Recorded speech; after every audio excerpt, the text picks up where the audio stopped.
Welcome to Shira Bulbul Tunes. Please like, share and subscribe. ایک چھوٹے سے بھارتی گاؤں میں نینا نامی ایک معصوم بچی رہتی تھی۔ اس کی ذہانت اور شوق سب سے الگ تھا۔ اس کی زندگی میں سب کچھ ٹھیک چل رہا تھا کہ ایک دن گاؤں میں کچھ عجیب و غریب واقعات ہونے لگے۔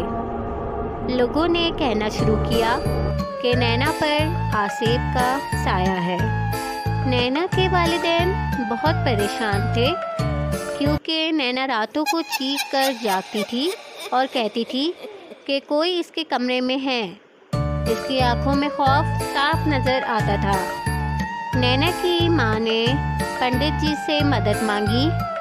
پنڈت جی نے کہا کہ یہ آصف بہت خطرناک ہے اور اسے دور کرنے کے لیے ہمیں کچھ پہلیاں حل کرنی ہوں گی۔ پنڈت جی نے پہلی نینا کے والدین کو سنائی۔ میں ایک ایسی چیز ہوں جو زندہ نہیں، لیکن میرے بغیر کوئی زندہ نہیں رہ سکتا۔ میں ہوا کی طرح ہوں لیکن دکھائی نہیں دیتا۔ بتاؤ میں کیا ہوں؟ نینا کے والدین نے بہت سوچا۔ پھر نینا کی ماں نے کہا یہ سانس ہے۔ پنڈت جی نے مسکراتے ہوئے کہا صحیح جواب، لیکن یہ تو صرف شروعات ہے۔ نینا کے والدین کو دوسری پہلی کا سامنا کرنا پڑا۔ میں ہر جگہ ہوں لیکن کوئی مجھے دیکھ نہیں سکتا۔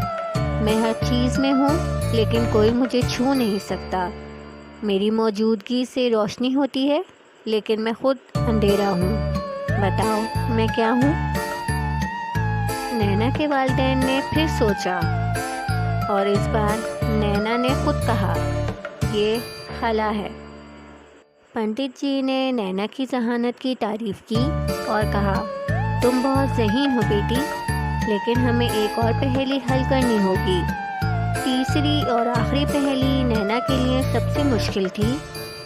میں وہ ہوں جو وقت کے ساتھ بڑھتا ہوں۔ میں وہ ہوں جو محبت اور درد کو یکجا کرتا ہوں۔ میری گہرائی میں سچائی چھپی ہوتی ہے۔ بتاؤ میں کیا ہوں؟ نینا نے اپنے دل پر ہاتھ رکھا اور کہا یہ دل ہے۔ پنڈت جی نے نینا کو گلے لگایا اور کہا تم نے ساری پہیلیاں حل کر لی ہیں۔ پنڈت جی نے کہا کہ نینا کی ذہانت اور دل کی سچائی نے آصف کو شکست دی ہے۔ انہوں نے کچھ پوجا پاٹ کی اور کہا آصف اب کبھی واپس نہیں آئے گا، نینا اب محفوظ ہے۔ نینا کے والدین نے پنڈت جی کا شکریہ ادا کیا اور نینا کو گلے لگا کر اس کی بہادری کی تعریف کی۔ نینا کی زندگی واپس معمول پر آ گئی اور اس نے ہمیشہ یاد رکھا کہ ذہانت اور دل کی سچائی سب سے بڑی طاقت ہے۔ نینا کی کہانی نے گاؤں والوں کو سکھایا کہ مشکلات اور خوف کا سامنا کرنے کے لیے ذہانت اور دل کی سچائی ضروری ہے۔ ہمیں ہمیشہ مشکل حالات میں سمجھداری سے کام لینا چاہیے اور اپنے دل کی آواز سننی چاہیے۔